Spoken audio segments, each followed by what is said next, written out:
আপনারা সকলেই অবগত আছেন যে পশ্চিমবঙ্গের পাশের রাজ্য আসাম যেভাবে বন্যায় ভেসে গেছে, 9টি জেলা যেভাবে পুরো বুড়ে গেছে এবং 2 লক্ষ মানুষ প্রায় অসহায় এবং 100-র উপরে মানুষ মারা গিয়েছে।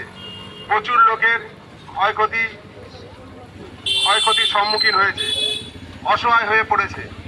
তাই আমরা নিমপিটবাসী কিছু যুবক মিলে 5 দিন ধরে জয়নগর, তুলসীঘাটা, নিমপিট, বিদ্যের মোড়, শাহজাদাপুর প্রত্যন্ত গ্রাম থেকে কিছু টাকা কালেকশন করেছি, সেটা 35,000 টাকা।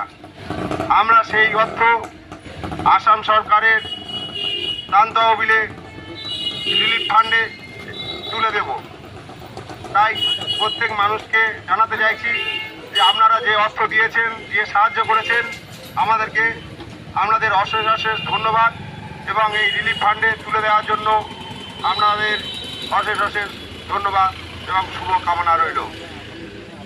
এবং আগামী দিনে এই দুস্থ মানুষদের পাশে দাঁড়ানোর জন্য আপনারা সাহায্যের হাত বাড়িয়ে দেবেন এই আশা রাখি এবং আপনাদের আহ্বান করছি।